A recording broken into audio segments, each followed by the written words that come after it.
Abram's descendants are the ones who have the right to have this land, correct? Yes. Okay. Why don't we do genetic testing on everybody in the land and find out who Abram's descendants are? It's really simple. We've cracked the human genome, we can do that. We've cracked the human genome, we can do that. We've cracked the human genome, we can do that. As for the Nazi thing, I was like, I really felt like we were just speaking so far past each other that we would never like come to, I was like, I don't even know what the hell you're talking about. And and especially when I decided or concluded that he really meant it, I was like, that's just too freaking weird to me.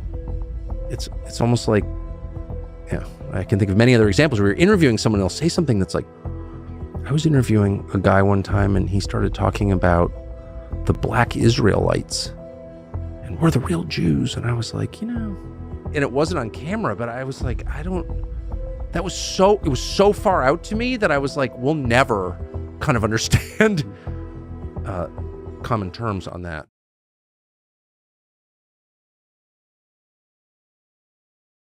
This is interesting. Very, very interesting.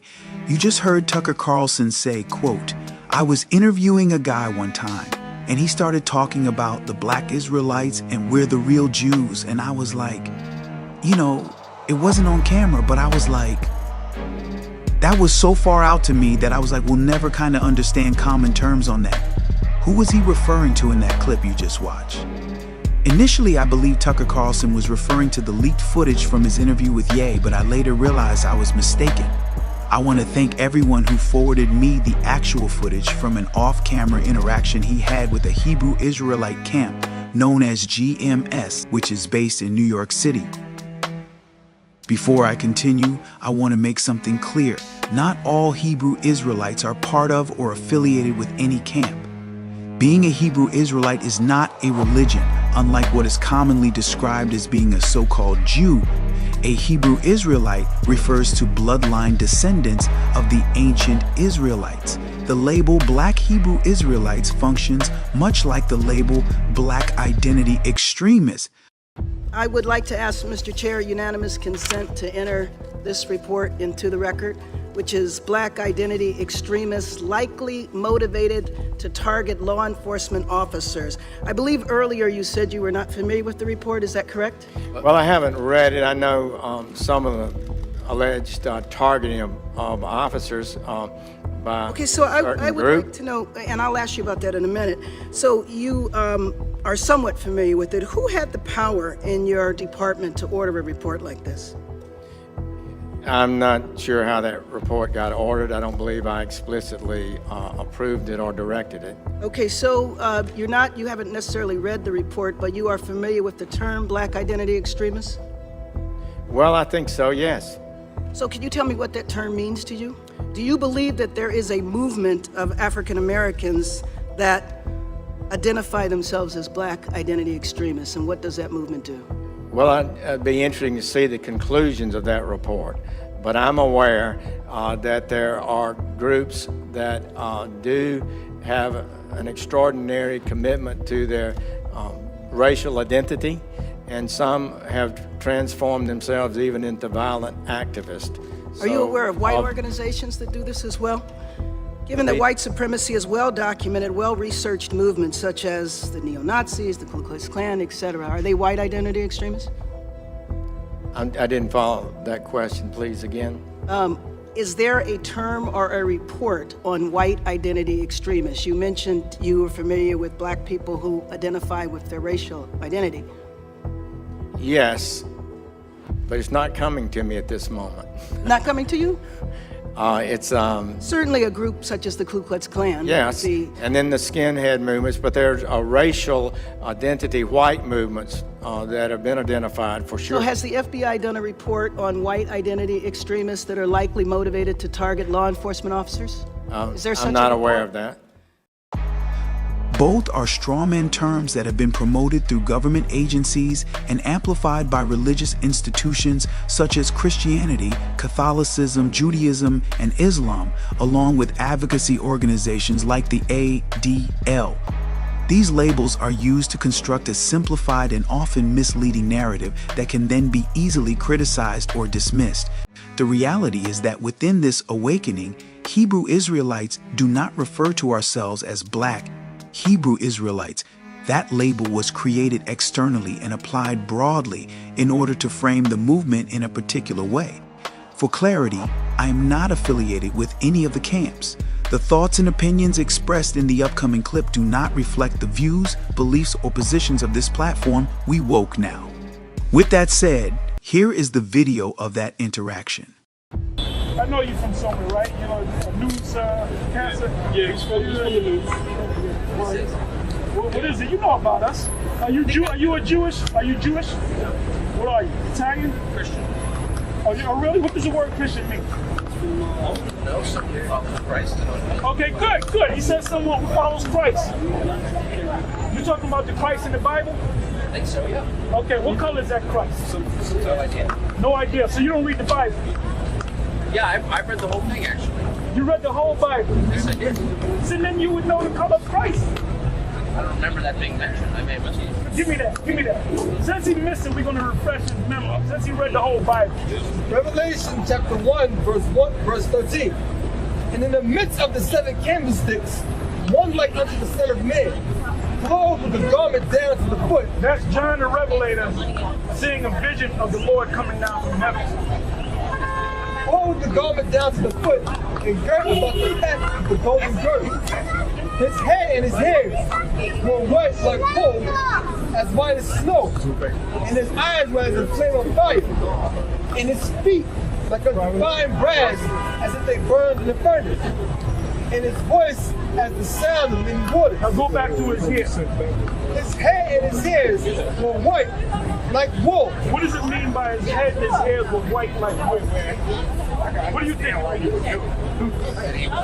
Okay, that's that. Well, he had gray hairs. Right, yeah. You have young people. There's this girl I know I grew up with. At the age of like 23, she got a full head of gray hair, Yeah, I've white seen hair. that. It's weird. That's from That's from peroxide. his ministry is 30. Hydrogen peroxide 30 years coming through old. your system, like you. That's from peroxide. Okay, that's within your system. So it said he had white hair, but what else did it say? Like wool. Like wool. So it's talking about the texture of his hair.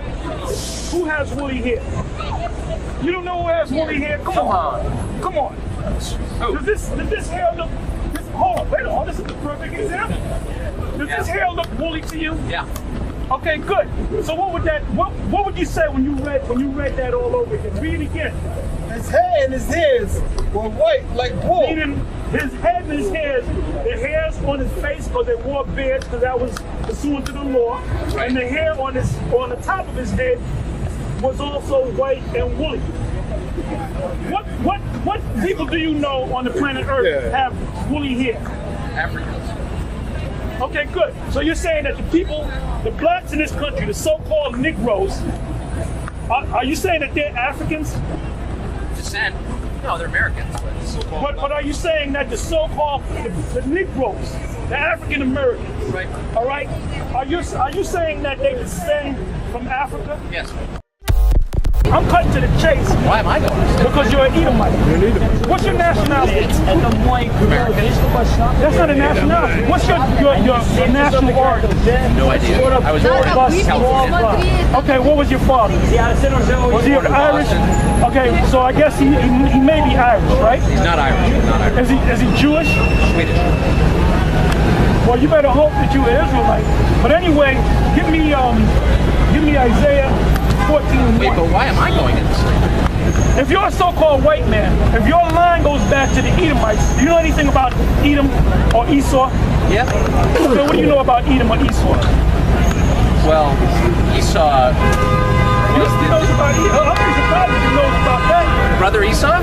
Jacob's brother? Jacob's brother. Yeah. Okay, who are the God bless descendants? you. Who are the descendants of Jacob? I think the Jews, and then the Arabs are the descendants of Esau. Are you talking about the white Jews? There you go. I don't know what I'm talking about. 1 Corinthians chapter 3 verse 8 states, Now he that planteth and he that watereth are one, and every man shall receive his own reward according to his own labor. From what we can see, it appears that the camps were the ones who first planted the seed during Tuckercarlson's encounter with them. In the video clip, when Tucker was asked, "Who are the descendants of Jacob?" He responded by saying, the Jews and the Arabs are the descendants of Esau. Then one of the elders in the video then asked a follow-up question for clarity. Are you talking about the white Jews? Tuckercarlson responded, I don't know what I'm talking about.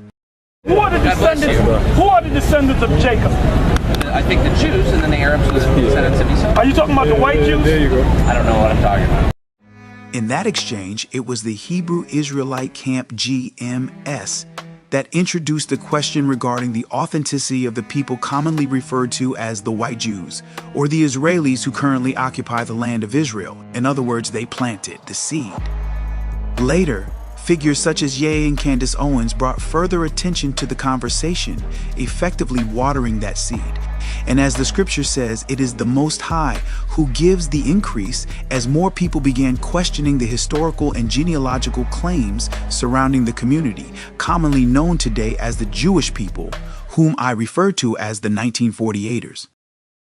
And all of this was justified on the basis of this identity that is the ticket to the right that you keep referring to. So my question is very simple. I'm going to wait patiently for an answer. Does this right derive from religious affiliation or from genetics? So you just came from Paris Fashion Week. You just landed, and a lanyard's still on from it, and there's a photograph on it. What is that? It's a photograph of a baby's ultrasound. Why is that? And that you designed that? Yes. Why? What does that mean? It just represents life. I'm pro-life. Boy, so you wear it on a badge. What kind of response do you get? And good, amen, I agree. I don't care about people's responses. I care about the fact that there's more black babies being aborted than born in New York City at this point.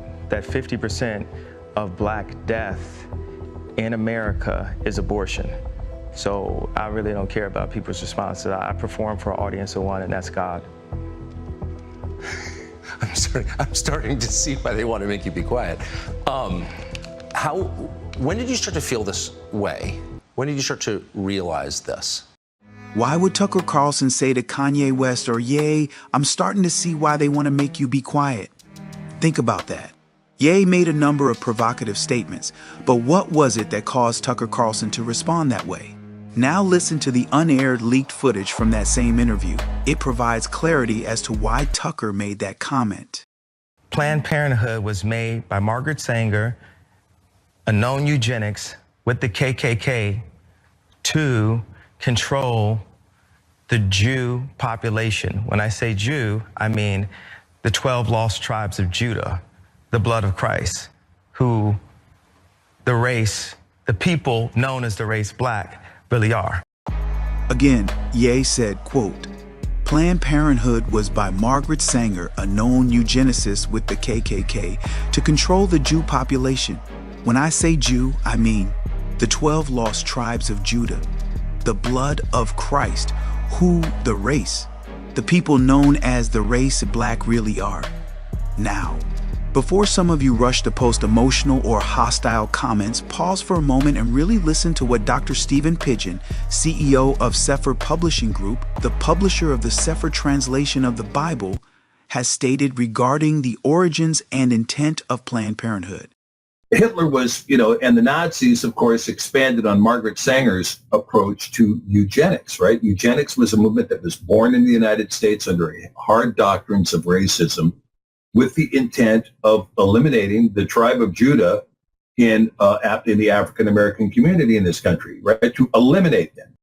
Let his words settle in. He did not stutter. He did not hesitate. He stated plainly, quote, Hitler and the Nazis expanded on Margaret Sanger's approach to eugenics. Eugenics was a movement born in the United States under hard doctrines of racism, with the intent to eliminate the tribe of Judah in the African-American community in this country, to eliminate them. Whether one agrees or disagrees, these are statements being made publicly by figures within religious and political spaces. Many of you through the lens of European supremacy and the framework handed down through the so-called Abrahamic faith traditions, Judaism, Catholicism, Christianity, and Islam, have been conditioned to accept very narrow definitions of who qualifies as the so-called true Jews.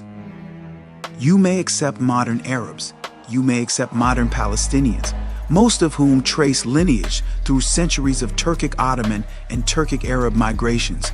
You may accept Asians, you may accept certain Ethiopian communities, but when the descendants of enslaved Africans, the so-called Negroes of the Americas, assert a connection with actual sources and actual DNA testing, something the 1948ers are forbidden to do to Israelite identity, many react as if it is the ultimate offense, as if it is the greatest level of disrespect.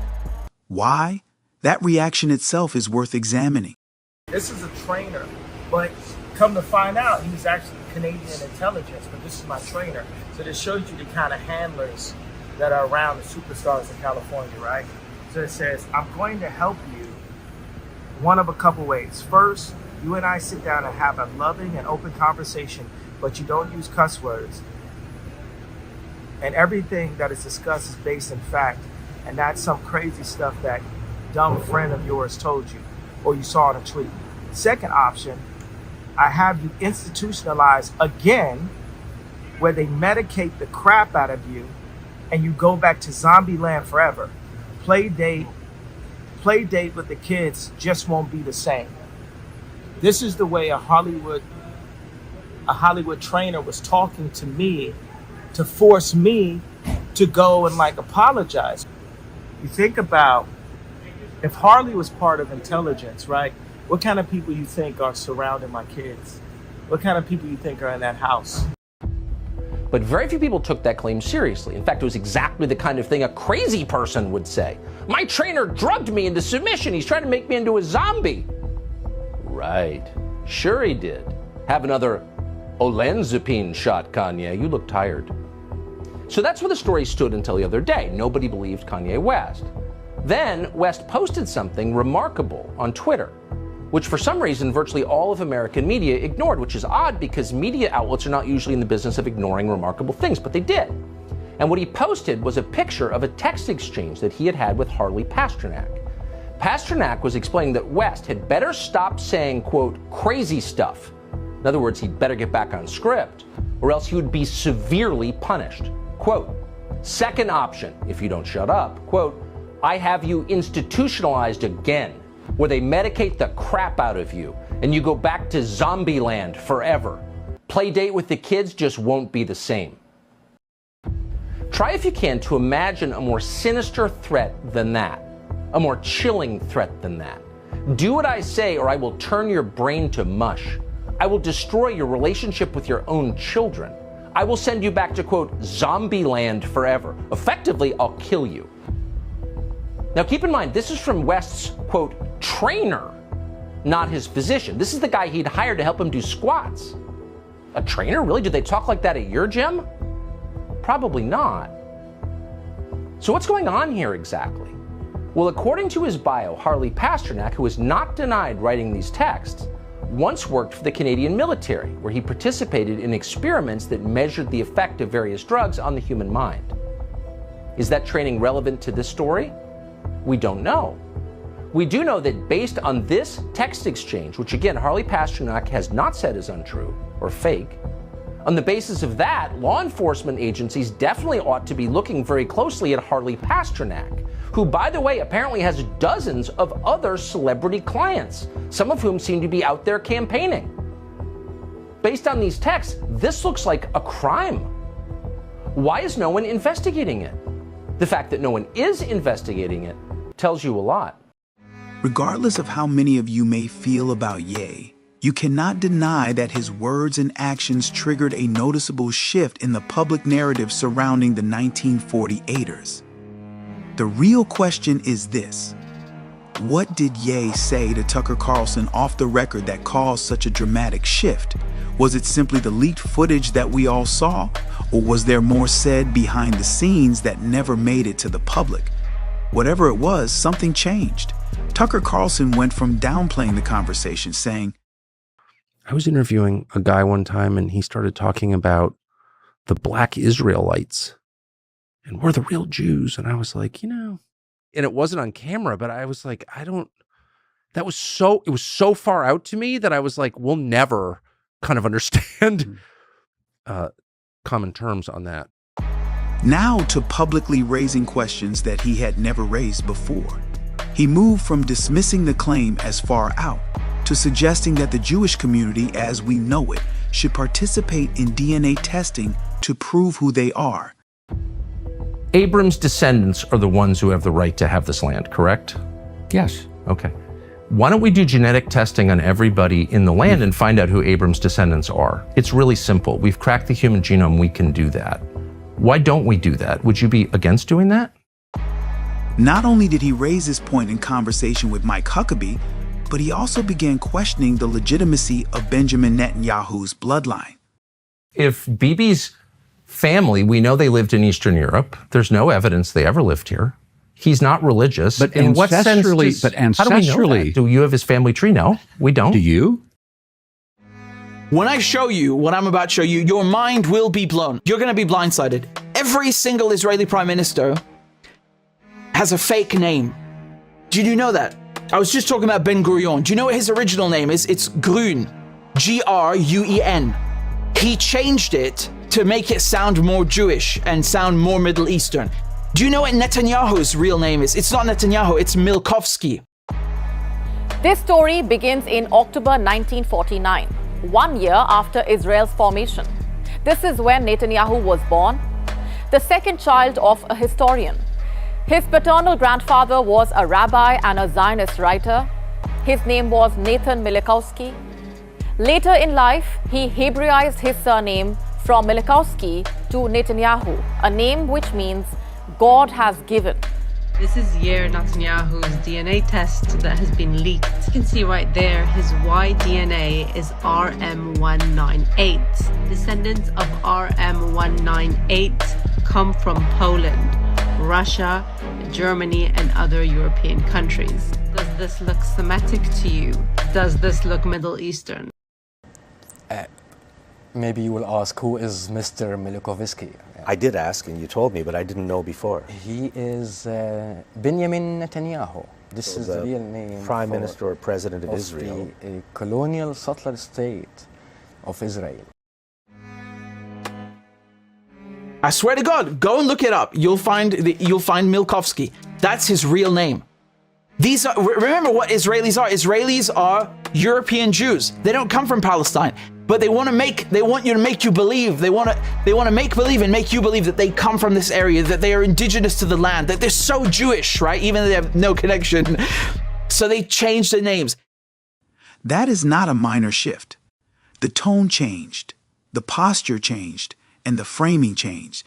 So again, what was said off camera? Because something clearly moved the needle. Tell us more about your work and the coursework that you're doing, because you are a real advocate for this topic and why it's so important in the times we're living in. I appreciate it. I think the most important thing is like the if so, so what? So we've established that there are these individuals over here, but the next question is, what do we do about it? Is everyone's supposed to convert and come back to Israel? But if we think that way, there's really 100 million people around the world that have this Israelite identity. There's really 100 million people around the world that have this Israelite identity. There's really 100 million people around the world that have this Israelite identity. Is there a reason that the Jewish people that represent, and I want to get back to this because you didn't let me finish a while ago, they represent 0.2% of the world's population. In the entirety of the world, there are about 16 million Jews total.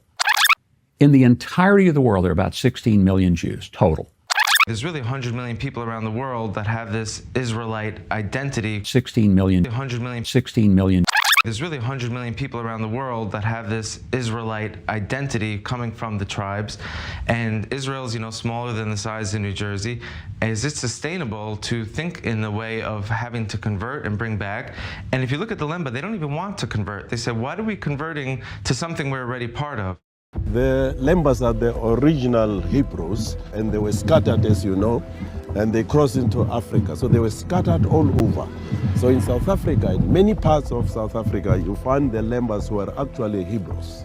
Hebrews, so the Lembas claim to be descendants of ancient Israelites? Not claim, they are. They are? They are. Okay. We are the original African Hebrew. We are scattered all over. Have you ever stopped to think about this?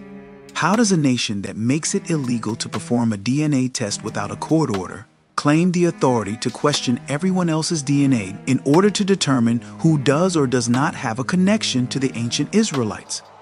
That contradiction alone should cause people to pause. Take the Lemba, for example.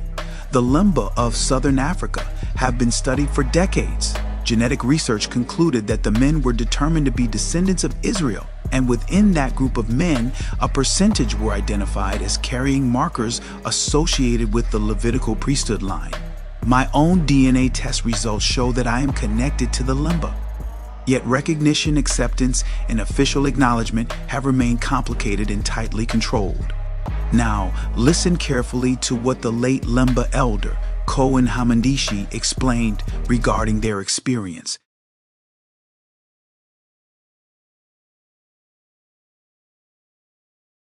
So because of my office also in the parliament, they also approached me, the government of Israel, said, can you help us to collect some samples of DNA? We want to do our own test because we are hearing about your claim that you are Jews, but you want to do our own test on you. So I told them that it's not easy to go and tell someone that I want to collect your blood. It's not easy. So no, we don't take blood. We take saliva. So say, oh, that's okay. So they sent me a kit from Tel Aviv. Then I collected some saliva, DNA samples. It was about 200 from the Lemba and about 60 from non-Lembas. And I sent it to Israel. So a year later, I went there to Israel to collect the results. And I met a guy at a hotel called Ramat Rashel Hotel in Jerusalem. So he gave me the results. So he said, we were sitting in the lounge. He said, do you see that? Because in Israel, there's a lot of black people, black boys doing the manual work. They sweep the roads, they run around, they sweeping, cleaning the hotels and all that. So there was one black boy, I think he's from Sudan or Ethiopia. Said, look at, you see that boy? I said, yes. He said, his DNA percentage is about 26%.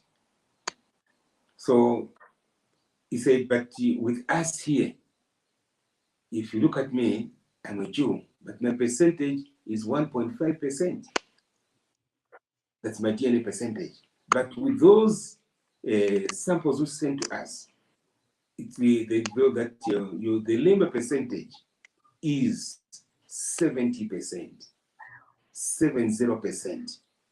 Not only that you are Jews, but that your blood is only found in the Levites. Not only in the Levites, but in the Kohanim, in the priests of Israel.